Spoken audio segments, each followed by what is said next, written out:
Hello everyone, চলে এলাম ছোট্ট একটা ভিডিও নিয়ে। সান ওয়াটার বলেছি, মুন ওয়াটার বলেছি, কি করে বানাতে হয় সেটার উপরে ডিটেলসে বলা আছে। আজকে কথা বলবো গোল্ড ওয়াটারের নিয়ে, স্বর্ণ জল।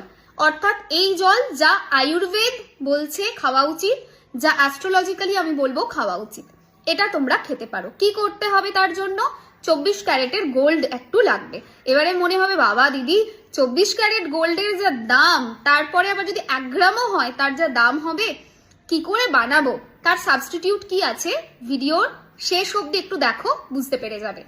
সো সান ওয়াটারের প্রচুর ভূমিকা আছে, মুন ওয়াটারও ভীষণ ভালো, আমাদের লাইফে এফেক্ট দেয়। সেরকমই গোল্ড ওয়াটারকেও প্রচন্ড পজিটিভ বলছে আয়ুর্বেদা। একটুখানি গোল্ড, বিশেষ করে 24 ক্যারেটের ফ্রেশ গোল্ড যদি জলের মধ্যে ফুটিয়ে সেই জল খাওয়া যায়, তাহলে লাইফে কিন্তু ভীষণ পজিটিভ চেঞ্জেস আসতে বাধ্য। কিন্তু এটাও ঠিক কথা যে অ্যাস্ট্রোলজিক্যালিও এটাকে ভীষণ পজিটিভ মানা হয়। কেন কি গোল্ড যে ধাতুটা আছে সেটা জুপিটার রিপ্রেজেন্ট করে। আর জানো কি যে জুপিটার এমন একটা প্ল্যানেট যে কিন্তু আমাদের জীবনে সব জায়গাতে ম্যাক্সিমাম ক্ষেত্রে ভালোই দেয়। জুপিটার কিন্তু শুভতার প্রতীক। জুপিটার কিন্তু এমন একটা প্ল্যানেট যে কিন্তু সব জায়গায় ভালোটা দেয়।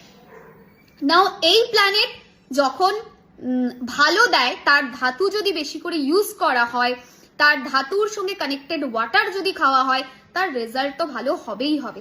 দ্যাটস ওয়াই আমি সবাইকে বলি বডিতে একটু সোনা পড়া উচিত। কিন্তু তার থেকেও ভালো রেজাল্ট আসে জলের সাথে।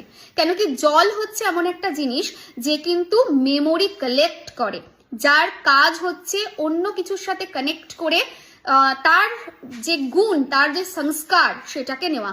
এবং আয়ুর্বেদও সেটাই বলছে যে জল কিন্তু সংস্কার নেয়। সুতরাং আমাদের সব সময় উচিত যে একটু সোনাকে, 24 ক্যারেটের অল্প একটু গোল্ডকে জলের মধ্যে ফুটিয়ে ঠান্ডা করে 10-15 মিনিট ফুটিয়ে নিয়ে তারপরে সেই বোতলে ঢেলে নিয়ে জলটা খাওয়া। বোতল একদমই প্লাস্টিক অ্যাভয়েড করা উচিত। যে কোনো ধাতুর বোতল ইউজ করা যেতে পারে, মাটির বোতলও সেক্ষেত্রে ইউজ করা যেতে পারে। নাও এরকম অনেক মানুষের হবে যাদের 24 ক্যারেট গোল্ডটা ডেলি বেসিসে ফোটানোটা সম্ভব নয় বা কেনাটা সম্ভব নয়। তারা কি করবে? সিম্পল, জলটা ফুটিয়ে নাও, ফুটিয়ে নিয়ে ঠান্ডা হয়ে গেলে তারপর কি করবে? বোতলে ঢেলে নাও। বোতলে ঢেলে নেওয়ার পরে জুপিটারের যে ধাতু, জুপিটারের ধাতু কি? সোনা, এবং তার সঙ্গে জুপিটারের জেমস্টোন হচ্ছে পোখরাজ। এই দুটোর একটা প্রিন্ট আউট নিয়ে নাও। মানে একটা সোনার প্রিন্ট আউট নাও, গোল্ডের যে কোনো কিছুর একটা প্রিন্ট আউট নাও, আর একটা পোখরাজের প্রিন্ট আউট নাও। গুগলে পেয়ে যাবে, কালার প্রিন্ট আউট বার করে নাও। বার করে নিয়ে জলের বোতলের নিচে ওটাকে রেখে দাও। পরপর দুটো রেখে তার উপর জলটা রেখে দাও। ওপরে ওপরে রাখবে না কিন্তু, পরপর দুটো ছবিকে রাখবে, তার ওপরে জলের বোতলটাকে রেখে দাও।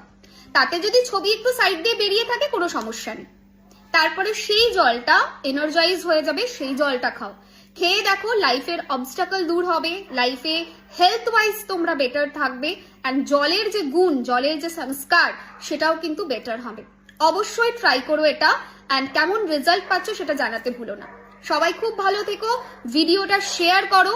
আর যদি বলো যে পিকচার দিয়ে দিতে আমাকে পোখরাজের বা গোল্ডের, তাহলে সেটাও কমেন্টে জানিও, আমি ডেফিনেটলি কমেন্টে দিয়ে দেবো। Video share must. সবাই খুব ভালো থেকো, সুস্থ থেকো, টাটা।